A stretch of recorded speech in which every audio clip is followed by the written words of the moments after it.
Ciao amici, allora abbiamo finito con Cavani e ora cominciamo con i cardi? Dai, per favore, ma come possono prendere piede certe notizie? Io questo che non capisco. Io capisco il giornalaio, capisco il sito che deve fare i click, che deve fare le visualizzazioni, eccetera, eccetera, quindi se vendono fatte e quindi la gente va appresso, ma non posso sentire il tifoso del Napoli che dice sì, che è vero, forse probabilmente no.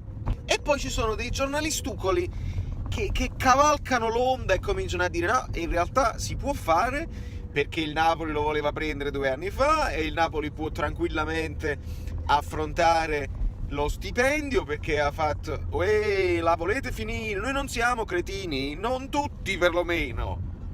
9 milioni all'anno netti, il Napoli non li può dare a nessuno, e aggiungo io, men che meno uno che è la guallera di Milik, perché Wagyu, Icardi, per quanto sia un ottimo finalizzatore, per quanto abbia la stoffa e la personalità, Icardi è la guallera di Milik, e lo ripeto, e secondo me se gli interisti qua sotto vengono a commentare, confermeranno questa cosa che sto dicendo. Ora faccio un esempio di uno degli interisti più famosi su YouTube, che è Donato Inglese. Donato Inglese baratterebbe Milik con Icardi ieri. Pagherebbe di tasca sua per avere Milik al posto di Icardi. Icardi non ha niente più di Milik. Questo è il mio punto di vista. Milik ha il calcio di punizione, Icardi non ce l'ha. Milik ha il colpo di testa, Icardi anche. Milik ha un tiro da fuori che Icardi ci ha fatto vedere qualche volta. Icardi ha probabilmente più fiuto del gol, segna quei gol sporchi sotto porta e Milik ne ha saltati qualcuno. Ma il Napoli non gioca con quella cosa là, ma ti me vallone mesi, io so che succede, cocco rimbal. Non è proprio il gioco nostro, e sono 4 anni, compreso quest'anno, che noi ci arriviamo in porta, noi facciamo un gioco ragionato, Milik viene indietro, scambia, fa salire la squadra, dialoga con i nostri tecnici, la vogliamo finire! Notizia infondata, se fosse vero, non esiste proprio, non lo voglio proprio, poi viene, lo accogliamo, gli diamo la numero 9, eccetera, eccetera. Icardi non serve, Cavani sì, per quello che rappresenta, eccetera, eccetera, ma al momento Icardi rappresenta la guallera di Milik e il pelo della guallera di Cavani.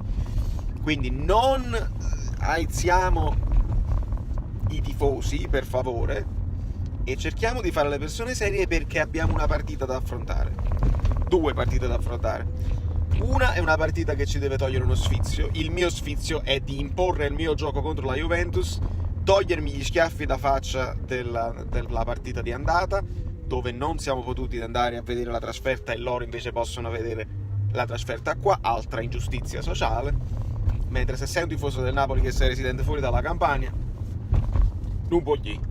Mentre tutti i tifosi juventini residenti in Campania vanno belli nel settore ospiti, ma belli cazzi. Non va bene così, non va bene proprio. Quando poi Juventus-Napoli dell'anno scorso, Koulibaly al 90esimo, sono successi problemi, quindi non capisco questa disparità, una volta sì, una volta no, non è chiaro, non mi piace. Non mi piace. Il mio sogno numero 1, 0-0 fino alla fine, con noi che attacchiamo come i pazzi, come l'anno scorso a Torino. Noi che attacchiamo come i pazzi, loro che si difendono così, e il gol decisivo stavolta lo fa Mertens, perché Mertens sa dare pigliare, se lo merita, è proprio Ciro, hai capito? Ciro che segna contro la Juve.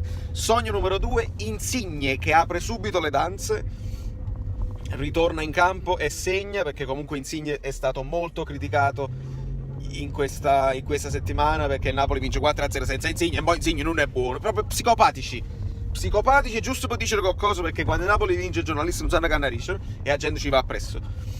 Quindi sogno numero 2, Insigne che segna subito e il Napoli sul velluto che dimostra spettacolo, e poi magari segna un as, chi vuoi, magari un bel risultato rotondo, un 2-0, un 3-1, una cosa del genere, con Ronaldo in campo, perché Ronaldo giocherà.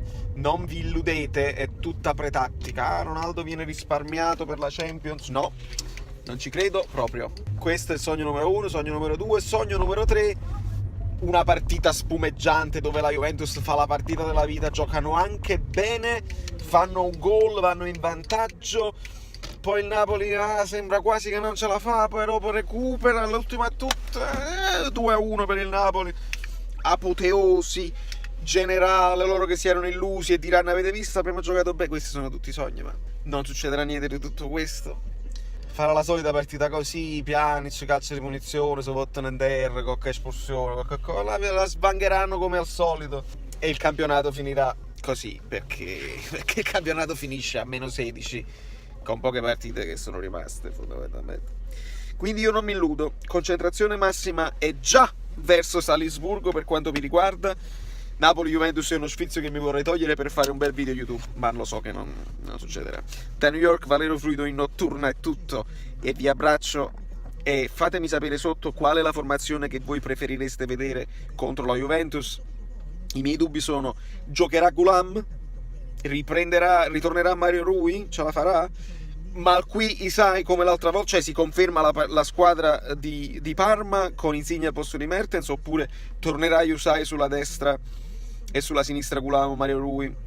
Più probabilmente una cosa del genere. Io Mertens lo voglio vedere in campo, però deve tornare Insigne. Speriamo buono. Un bacio, fatemi sapere sotto.